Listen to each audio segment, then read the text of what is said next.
Hello and good morning my dear student. My name is Mukesh Vishwakarma. आज मैं आप सबका स्वागत करता हूं ऑनलाइन लर्निंग के इस प्लेटफॉर्म पर। आज जिस पोएम को हम पढ़ने जा रहे हैं उसका नाम है अ टाइगर इन अ जू। अब ये जो पूरी पोएम है इसको देखिए, क्या कुछ खास है इसमें, किस तरह से इसको बहुत प्रोमिनेंट तरीके से हम पढ़ सकते हैं, या फिर क्या कुछ हम इससे समझ सकते हैं। ये तीनों चारों बातें बहुत ही ज़रूरी है इस पोएम से रिलेटेड, जो कि आपको जानना इम्पोर्टेंट है।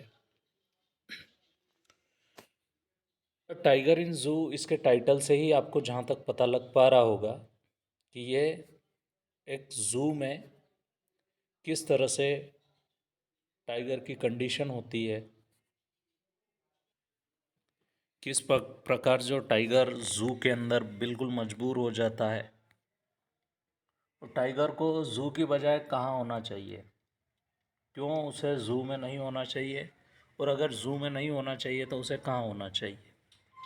ये सारी प्रॉब्लम्स जो टाइगर की है ज़ू के अंदर वो भी इसमें डिस्कस की गई है, और जो उसकी ओरिजिनल कंडीशन है, जो उसकी ओरिजिनल कैपेबिलिटी है, जो उसकी क्षमता है, जो उसकी वास्तविक ताकत है, वो भी इसमें डिस्कस की गई है।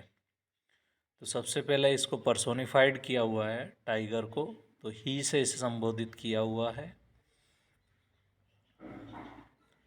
He stalks in his vivid stripes, पहली लाइन है इसकी। The few steps of his cage on pads of velvet quiet in his quiet rage. अब जो उनका वेलवेट है, वेलवेट मतलब एक तरह से सॉफ्ट पैड्स, जो पाँव के नीचे के जो तलवे होते हैं उन्हें कहा गया है। तो ये कहा गया इसमें कि टाइगर जो है वो उसके स्ट्रैप्स जो हैं, उसके ऊपर की जो धारियाँ होती है आपने टाइगर के ऊपर देखी होगी, वो सब उनकी स्ट्रैप्स में उसे विविड दिख रही है, बिल्कुल सजीव दिख रही है, बहुत चमकीली दिख रही है। On pads of velvet quiet in his quiet rage. Rage का मतलब होता है गुस्सा। वो अपने यहाँ पर स्टॉक मतलब फॉलो, विविड मतलब bright in colour, pads means paws of tigers, rage means anger. यहाँ पर जो टाइगर है वो थोड़ा ही कदम चल पाता है उसके केज में, उसका जो पिंजरा है उसमें बहुत कम चल पाता है।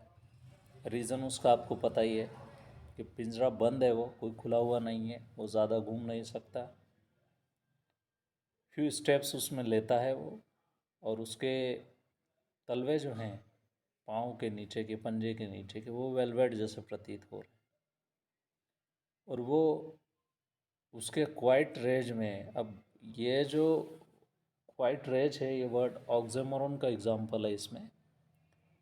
ऑक्सीमोरन में क्या होता है, क्वाइट मतलब शांत, रेज मतलब गुस्सा, दोनों एक दूसरे के अपोजिट वर्ड है पर साथ साथ में यूज़ किए हुए।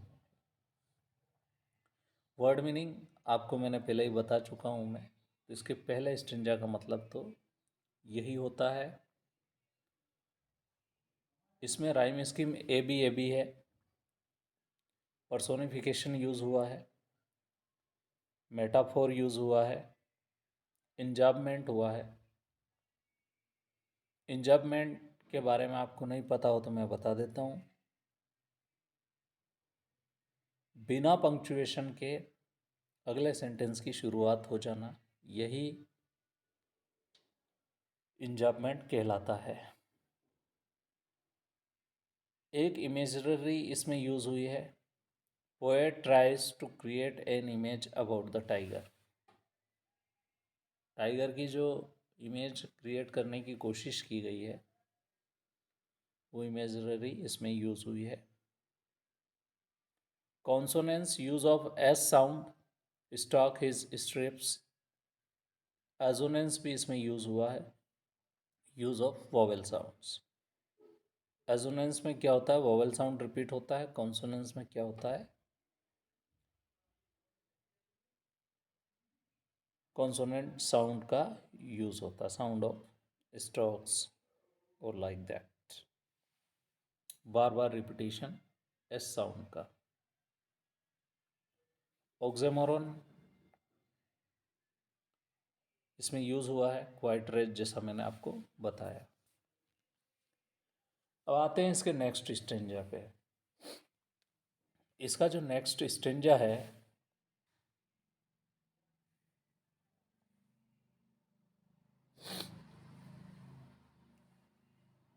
इसका जो नेक्स्ट स्टेंजा है वो किसके बारे में है? ही should B lurking from in shadow.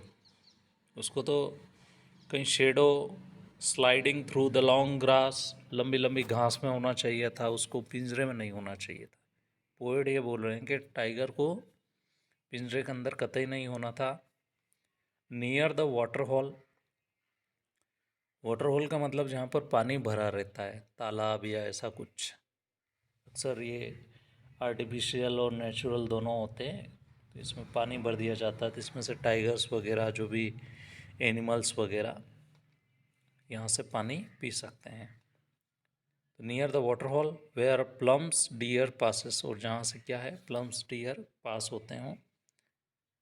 Lurking to be hidden as for a wait for your prey. Lurking का मतलब होता है छुप के शिकार का इंतज़ार करना, इसको लर्किंग कहा जाता है।